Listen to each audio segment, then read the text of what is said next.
سلام داملای شیرین سخن. اولا بسیار بخشش. دو سوال مرا بسیار دقت می دهد. شاید وسواس شیطان باشد یا جواب داشته باشد. گوید یکم، خدا چی مقدار است؟ اندازه‌اش، درازیش، پهنیش. دویم سوالی که کداست برادر، خدا جای مخصوص دارد؟ یعنی خانه اساسیش در کجا است؟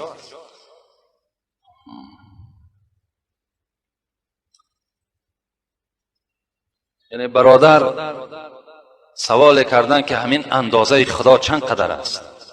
خدا چی مقدار است؟ پهنیش، درازیش، کلانیش. و دویم سوالی که کردن، آیا خداوند خانه مخصوص دارد یا نه؟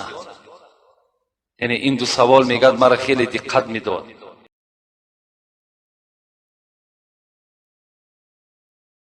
یک روز میگد یک زنی بریتانیایی، بگیم زنی که از انگلیا هست، با همراهی شوهرش میگد به شهر یمن آمد. به شهر یمن آمد. در همین شهر یمن با یک داملای خیلی عالم کلان روپرو شد و از همین عالم همین سوال را کرد. همین زنی که همراه شوهر خود آمد همین سوال را کرد که ای عالم، ای دانشمند، من از تو یک سوال میکنم. اگر بر سوال من جواب بگویی، هر آینه من بر دین شما ایمان میارم. گو هر سوالی که داری مرحمت.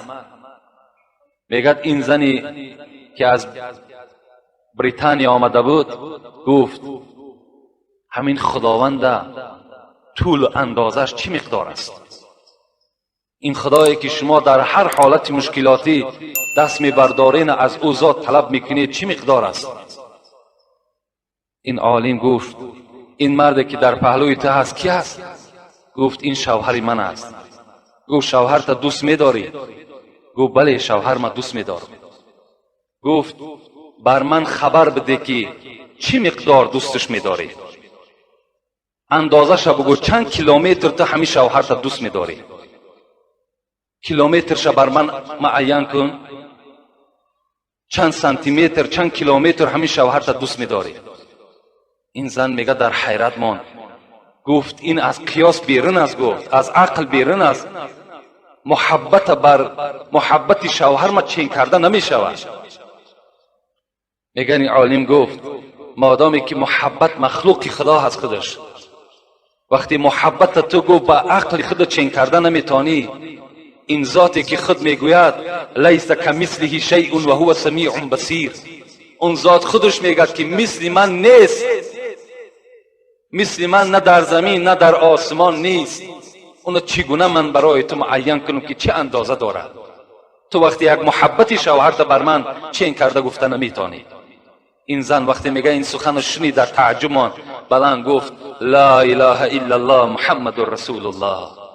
خدا یک و یگانه است، محمد بر حق است. در اصل یعنی یک مثال آوردن که همون زن یک تکان داد و آن زن چکار کرد؟ عقل او را بیدار کرد که آخه این خدای هست که این حد ندارد، اندازه ندارد.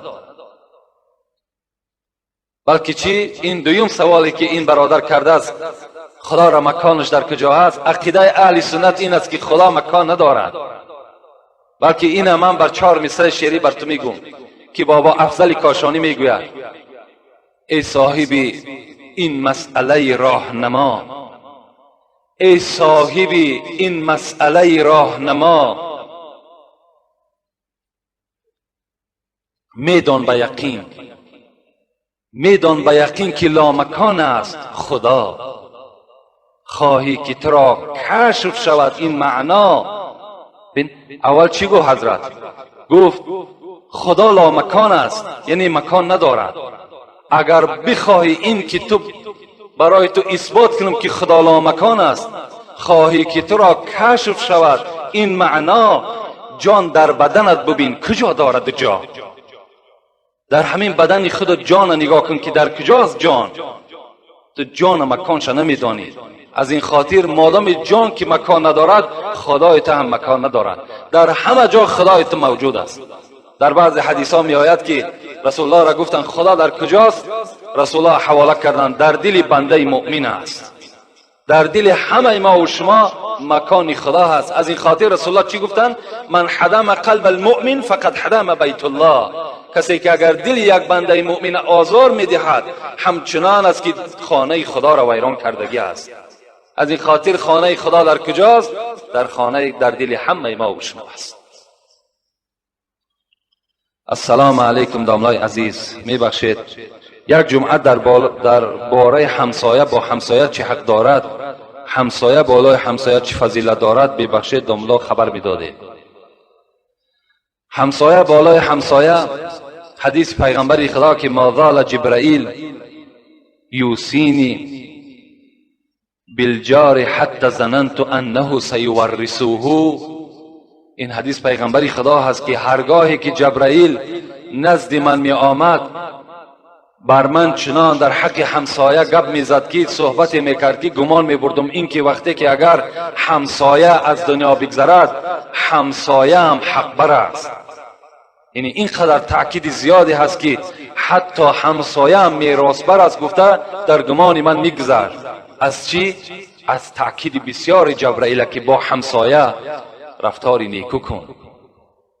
البته امروز شاید که همسایه داری در بسیاری جا رعایت نشود، لیکن حدیث دوام پیغمبر خدا را من بر شما نویساندم. چی میگوید؟ میگوید حضرت ابو هریره گفته است رسول اکرم میگوید لا یؤمنو لا یؤمنو لا یؤمنو. پیغمبر میگه 3 بار گفتن ایمان ندارد، ایمان ندارد، ایمان ندارد. ابو هریره میگه گفتم رسول اکرم کی هست که ایمان ندارد؟ رسول الله چی گفتن؟ الذی لا یأمن جاره بوائقه. کسی که اگر همسایه او از او ایمن نباشد، ایمان ندارد او کس. یعنی اگر همسایه‌ای که در پهلوی ما زندگی میکند، ما اگر با راحت نباشیم، یعنی دائم در تشویش باشیم، دائم در غم باشیم، بیرون از خاندان شویم، در خطر باشیم که شاید در خانه من یگان زیان یا ضرری میارد، اگر همچنان همسایه داشته باشیم، همان همسایه ایمانی بر خدا ندارد.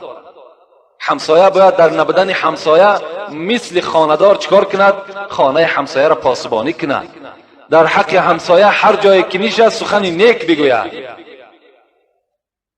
امروز از همسایه داری ما و شما باور که شرم انسان می آید. وقتی می آید یک کس خبر می دهد که برای دختری من افسقال آمد، لیکن همسایه از راه گرداندش. گفتش کجا می رای؟ از دختری او را گرفتند، دختری مرا بگیر. بین آیا همین همسایه داری هست؟ برای یک پارچه زمین با یک دیگر سالها قهری میستیم. همه این در نتیجه چی هست؟ در نتیجه همسایه داریایی که ما و شما از خدا و از قرآن و از حدیث که دور هستیم، از این خاطر نمیدانیم حق همسایه چگونه است. ابو ذر میگوید رسول اکرم چی گفتند؟ اذا طبخت مرقه فاکثر ماءها و تعاهد جیرانک. میگه ابو ذر به سوی من میگه پیغمبر گفت ای ابو ذر، وقتی که در خاندان در دیگ شوربا را پرتافتی، فراموش نکن آبش را زیاد کن و از حال همسایه هم با خبر باش. آب شوربا را زیادتر کن تا که از همان شوربایی که خود استفاده میکنی همسایه را هم فراموش نکن. این نصیحت پیغمبر ما و شما هست.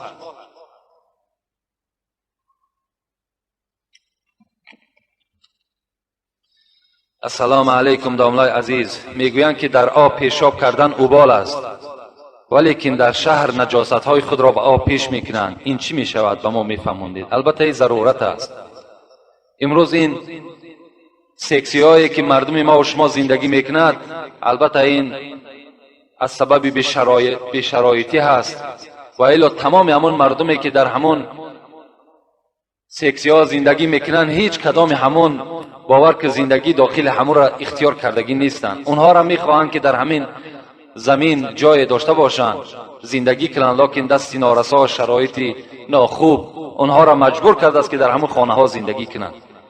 از این خاطر اون پیشاب است چیزی نباشد، وقتی که در آبم که می رود امروز ضرورت ایره البته جایز گرداندگی هست، یعنی باکی ندارد.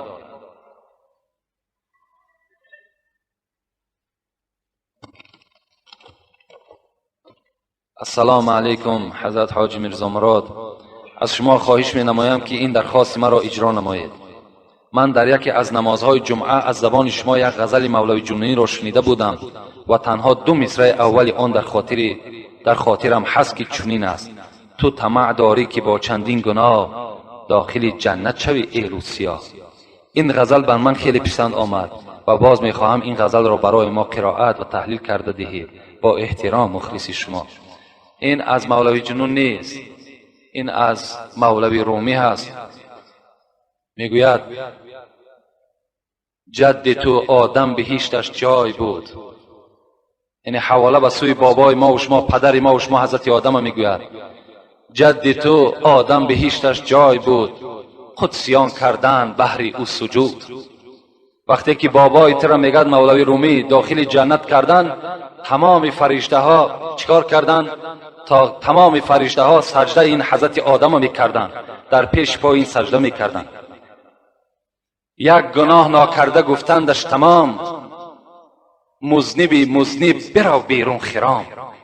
وقتی این بابای ما و شما، این پدر ما و شما حضرت آدم، وقتی که یک گندم را که خدا گفت بر اون نزدیک نشو نزدیک شد استفاده کرد، یعنی یک گندم وقتی که خورد، فرشته ها چی گفتند؟ گفتند ای آدم، گفتند ای فرزند آدم، جنت جای خطاکار نیست، جنت جای گناهگار نیست، مذنبی مذنب برو بیرون خرام. تو مادامی که گناهگار شدی، این داخل جای ثوابکارها هست، بیرون شو از جنت. و خدا او را به سبب این یک گناه چیکار کرد؟ از جنت بیرونش کرد. در آخر حضرت مولوی رومی بر همون انسانهایی که گناهگار هستند، یک عمر بی نماز و بی توفیق هستند، لکن چی میگن؟ میگن همین دل انسان مسلمان باشد، ما را دلمان تازه است. برای همین دل تازه ها چی میگن؟ تو طمع داری که با چندین گناه داخل جنت شوی ای روسیا. تو هزارها گناه میکنی امروز، هزارها غلط میکنی، هزارها خطا را البته تو صادر میکنی، باز بزم این میخواهی که جای آدمایی که ثوابکار هستند، جای آدمایی که در دنیا زحمت کشیدن، مهنت کردن، جای اونها را تو صاحب شوی؟ نه، صاحب نمیشه. جنت جای خطاکار نیست. برای جنت داخل شدن مهنت دنیایی لازم است. الدنیا مزرع الاخره، پیغمبر گفت این دنیایی که شما زندگی دارین، این به منزله زمینی هست که در اینجا تخم پرتایین، تخم نیکی پرتایین تا که حاصل شد در جنت بردارین.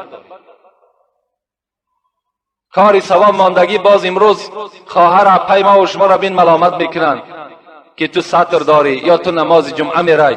یک زن 50 ساله به توفیق دیگر از زمین دهم میکردیان است، میگوید وقتی زن اگر نماز یا مسجد کی رفت، دنیا ویران میشود. اون نمیداند که خود ویران است، نمیداند که خود بیچاره دوزخی هست. از آمدن زن بر مسجد چی میشود؟ نورانی میشود، آباد میشود. صدها سال شد این زنهای ما و شما بیچاره نشنیدن، سخن خدا را نشنیدن.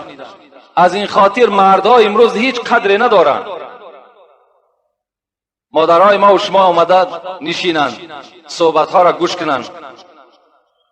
شوهر چی قدر دارد، خسر چی قدر دارد، خوشتامن چی قدر دارد، زندگی باید چگونه باشد، عائله داری چگونه باشد، تربیه فرزند چگونه باشد، اینا را می آموزند. آیا همین غلط است؟ آیا از حساب آمدن زن چی جای جنایت است؟ هزارها نامعقول کرده است. همون عالم شم، همون عالمی که اگر هموی باره مختصر میگد میلش، لکن امروز جمعیت نظر کن، امروز شرایط نظر کنید. خواهر ما و شما همه جا می رود، مادر ما و شما همه جا می رود، تمام جایی که ناجایز است می رود. مسجد چی جای ناجایزی دارد؟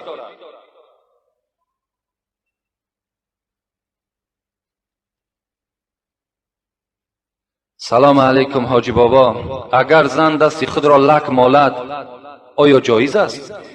حتی در دست یک جوان بچه دیدم که ناخونش را دراز کرده است و او را لک کرده است. این چی معنا دارد؟ خواهش میکنم از شما، اگر در دست زنی که لک میمالند، همین لک‌های سرخی که هست در مسئله از درالمختار میگوید که از جنابت پاک نمیشود. زنی که اگر در دستش لک میمالد، لک همین خیلی قابلیتی دارد که آب بر خودش ره نمیده. مادامی که آب که به خودش ره نداد، کل بدنش شستن در غسل جنابت فرض است. وقتی که اگر ناخن‌های که لک دارد، وقتی اونها که اگر آب نرسید، اون زن از غسل جنابت پاک نمی شود. از این خاطر در کدام دستی خواهر و اپا و زنی از شما اگر باشد، این البته شما رخصت نتین اونها را تازه کنند. و اون جوانی که البته امروز ناخونی خودش دراز میکند یا لگ میکند، این شرمندگی است. نخواد جوان، مرد هستی، مرد، نام تو مرد است. تو را خداوند مرد خواندگی هست در قرآن و تو در دنیا هم دعوای مردی داری. نخواه ناخونی دراز یا لک در دست دمالی. امروز جوانای ما و شما شرم ناکرده در گردنها زیره میبندند. امروز شرم ناکرده چله ها در دست میبندند، حالا که این چی است؟ یا زینت زن است، برای مرد نیست. اینا رسول اکرم برای همین جوانهایی که زیره دارند، لک میکنند، ناخون میکنند، چله میبندند، رسول اکرم حدیث مبارک شد که مسلم روایتش میکند: رأى رسول الله صلی الله علیه و سلم خاتما من ذهب فی ید رجل فنزعه فترحه رسول الله صلی الله علیه و سلم. رسول اکرم میگه روز با یک جوان سلام کرد، به ناگاه دستش در چله همون جوان زد. در حال میگه چهره پیغمبر خدا متغیر شد، تغییر یافت و از دست همون جوان میگه چله را کشیدن، فنزعه فترحه، پرتافتنش. وقتی که رسول اکرم از پیش اون جوان رفت، جوانهایی که در اطراف این جوان جمع شده بودند گفتند: خذ انتفع. رسول اکرم رفت گفت: گیر از زمین بردارش، در جان خودت استفادهش کن. این جوان چی گفت؟ والله لا آخذوه ما طرح رسول الله صلی الله علیه و سلم. قسم بر آن ذاتی که جان من در دست اوست، این جوان گفت آن چیزی را که پیغمبر خدا از دست من دور کرده است، من او را دیگر باره نمیگیرم. ما نمیگیم که او را پرتاش، بلکه برده در خانه بگذارش. در یک روز وزنینی وقتی برای تو سوم لازم می شود، سومش کن، در جانت، در فرزند، در خاندانت استفادهش کن، لکن برای دست تو حرام است. رسول اکرم گفت: آیا شما میخواهید که پارچه علاوه دوزخ در دست خود بگردانید؟ اشاره به سوی چله طلا کرد. این برای زن زیره چله برای زن که اینم برای چی است؟ برای شوهرهاشون است، اجازت است، برای مردها جایز نیست.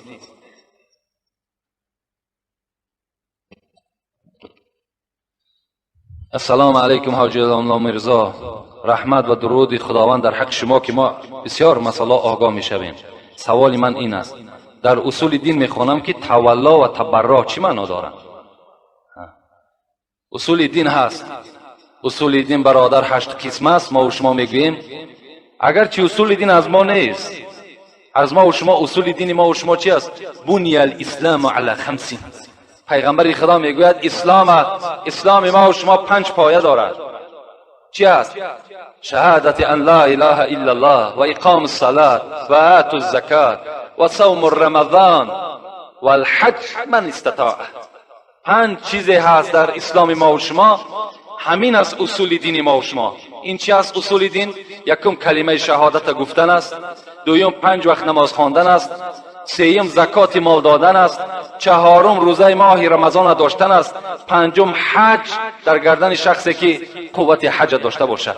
همین 5 چیز از ما و شما اگر ایجاد شود، برپا شود، این معنای او را دارد که ما و شما مسلمان کامل هستیم. یکی از این نباشد، در مسلمانی ما و شما نقص است، خلل است. لکن برادر گفته است در اصول دین خواندم تولا و تبرع مقام 7.5 باشد، تولا مقام 8.5 باشد تبرع. یعنی عقیده خوب است. با دشمنای خدا دشمن بودن، با دوستان خدا دوست بودن. این عقیده باید در تمام مردم مسلمان ما و شما باشد. دشمن خدا را ما و شما دشمن بداریم. چگونه ای که امروز ما را مردم غرب بد میبیند، چگونه ای که امروز مردم مسلمان زیر پای این بدبختا مانده است که ما و شما را دشمن ما و شماست، ما و شما باید دشمن اونها باشیم. آخه ما هم اونها را باید بد بینیم. چگونه ای که ما را بد میبینند؟ چرا من دشمن خودم دوست بدارم؟ چرا شخصی که خانه مرا زیر بمب قرار میدهد، چرا شخصی که با تمام تکنیک خانه مرا رشد میکند، کودک مرا نابود میکند، ما او را دوست بدارم؟ نه، دوستش نمیدارم. به خدا قسم تا قیامت ما دشمنی او هستیم و دائم حتی در نمازان دعا میکنم خداوند ریشه امریکا را کنده کنه که امروز دشمنی تمام مسلمان ما و شما شده است. دنیا را ناآرام کردگی است. تا اگر در دل ما و شما عقیده نباشد که ما دشمن خدا را دشمن نداریم، حلاوت ایمان ما و شما برده نمیتونیم، شیرینی ایمان ما و شما حس کرده نمیتونیم. شما دعای قنوت میخونید: اللهم انا نستعینک و نستغفرک و نؤمن بک و نتوکل علیک و نثنی علیک الخیر نشکرک ولا نکفرک. اینجا چی میگن؟ و نخلع و نترک ما یفجرک. تو وعده داده استی و نخلع و نترک ما یفجرک. پروردگار آمد دشمنی تو را ریشه کن میکنم و نخلع و نترک، دشمنی تو را ترک میکنم. ما یفجرک، شخصی که دشمنی تو باشه. تو در دعای قنوت وعده میتی. از این خاطر تو هم باید دشمنی چی باشی؟ دشمنی همون یهود و دشمنی آن کسی که دشمنی مسلمان است. ما هم دشمنی او هستیم. هیچگاه من دوستی البته شخصی نیستم که دشمنی قرآن باشد و دشمنی اسلام باشد. امروز شما چشمهاتون را گشاده کنین، اخبارها به طریق عیان شما را نشان دادیستند. دیروز اگر اخبارات همان تونی بلیر را اگر گوش کرده باشید، سروزیر انگلیا را من گوش کردم به گوشی خودم. چی گفت؟ در نزد سعودیه گفت ما خطا کردیم، نفهمیدیم، فکر کردیم که در عراق کیمیاوی بوده است، لکن غلط شده است، نفهمیدیم. تو نفهمیدی اینقدر مرد مسلمانی که در اونجا به هلاکت رسید، اینقدر خانه هایی که نابود شد، اینا چی می شوند؟ به نام خدای بخشنده مهربان و حبیب او محمد مصطفی صلی الله علیه و سلم، درود و به پایان بر شما ای واعظ راه اسلام و حاجی محترم. ما یک گروه جوانان به شما خواهش می نمایم که به این سوال ما روشنی اندازید. در ما عادت شده است که بعد از مرگ شخص 740 را می دهند. این خیلی خراجات بسیار ممکن است یا نه؟ ما قوم را می دانیم که از برای پنجشنبگی شیده نماز جماعه خفتن و پیشین را ترک میکنند و مسجد به ملا میماند. التماس، یعنی معرکه هایی که هفته داریم، 40 داریم، سر سال داریم، اینا در اسلام همچنان نام گذاشتگی نیست. در اسلام ما و شما من یک فتوای دارم به نام خلاصه که به نهایت فتوای با قوتی هست، فتوای مذهبی هست. باز همین فتوا در حواشیش مجموعه الفتوا گفتگی باز فتوای دارد. همون حضرت میگوید اگر کدام صدقه را که شما نام گذاشتین، مثل هفتش گفتین، سه بیگش گفتین، 40ش گفتین یا سالش گفتین، از ثوابش محروم میشین. شما نام نگذارید، بلکه اگر دست شما میرسد خیر احسان هیچ کس راهش بستگی نیست. دستت میرسد مرحمت، لکن دستت نمیرسد. رسول اکرم گفت است لا اشتری شیئا لیس عندي ثمنه، نمیخرم چیزی مادامی که در جیب من پول نباشه. مقصد که من پول ندارم، قرض کرده خیر احسان نمیکنم، پنجشنبگی نمیکنم، سری سال نمیکنم، مادامی که قوت من نرسد. قوت شما نمیرسد، خیر احسان کنین، در نزد خدا شما ثواب نمیگیرین، بلکه شما گناهکار میشین، زیرا حق فرزندای خودتان را چیکار کردین؟ پایمال کردین. از این خاطر اسلام ما و شما بدنام نکنین. اسلام ما و شما را مجبور نمیکند. همون خدایی که خالق همه شماست بر شما میگوید لا یکلف الله نفسا الا وسعها، هیچ بنده ما از قوتش زیاد تکلیف نمیتون، قدر قوتش. خدا حال همه ما و شما را میداند. از این خاطر از حالمان، از همون کرپایی که داریم، از او زیادتر پامان دراز نکنیم.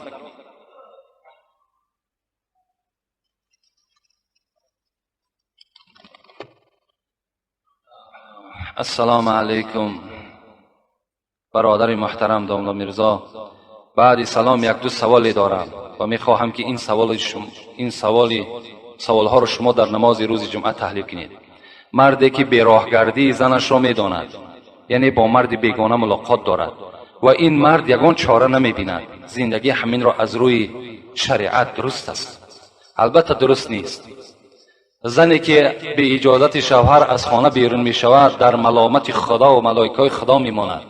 وقتی اگرچه خانه پدرش می رود، اگرچه خانه یگان نزدیکترین آدمش می رود، وقتی اجازت شوهر نباشد، وقتی که اگر اون زن باز به مردهای بیگانه دست درازی کند و باز به این شوهر زندگی کند، این زندگی حرام است و این مرد دیوس است. الدیوس لا يدخل الجنه ولو كان معه صلاه و صوم. پیغمبر میگه دیوس داخل جنت نمی شود اگر چند که نماز روزه بسیار هم که داشته باشد. البته مردی که اگر پیش راه زن خچه گرفته نتواند، وقتی مردی که اگر حکمی او در زنش نگذرد، مردی که اگر باز میداند که زن او این چنین فاحشه است با او زندگی میکند، این دیوس است.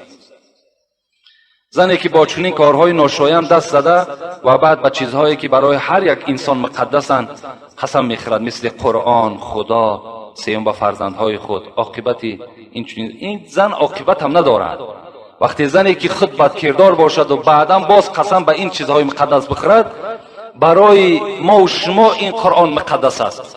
برای زن فاحشه قرآن و خدا و مسجد هیچ قدری ندارد. برای همین این عاقبت هم ندارن. عاقبت اینا برای خود اینا معلوم است خودش.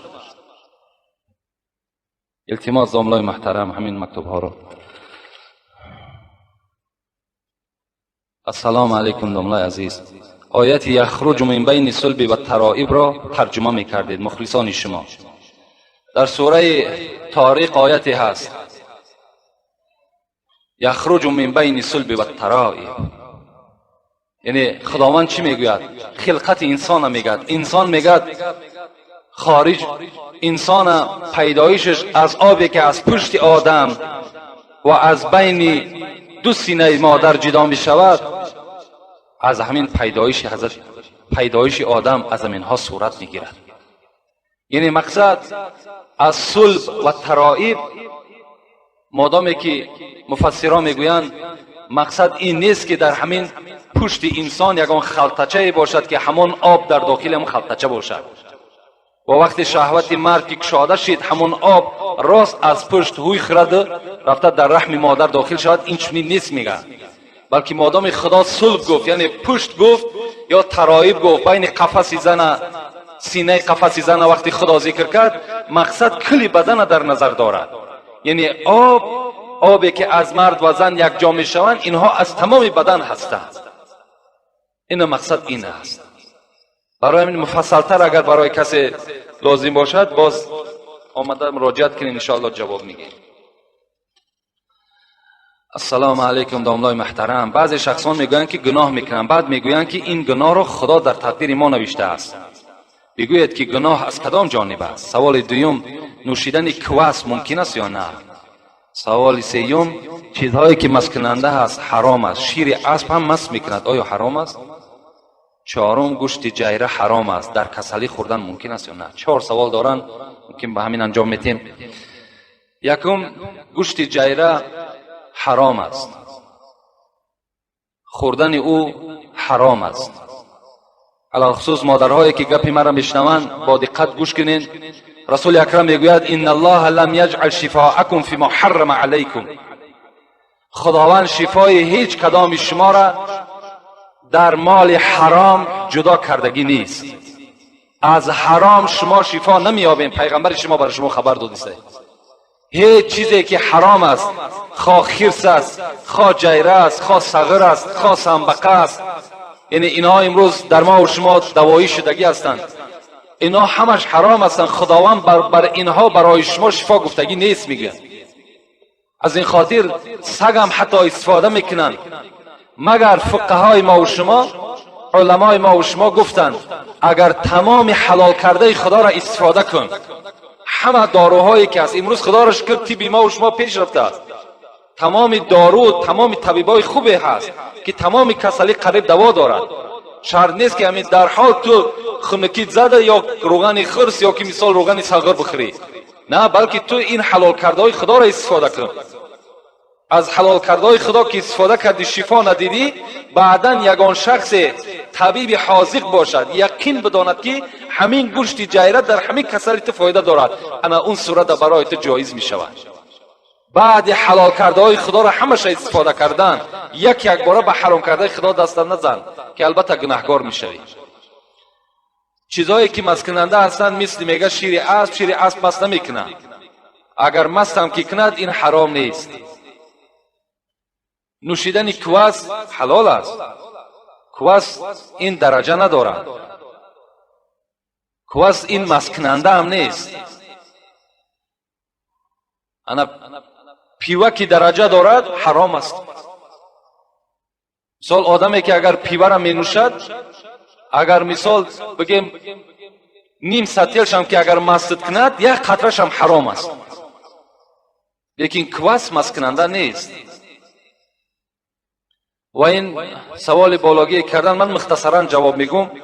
سوالی که کردن که بعض انسان ها گناه میکنن و باز میگویند که خداوند در تقدیر من کشیده است، یعنی گناه از جانب کی است؟ آیا از خدا است یا از جانب من است؟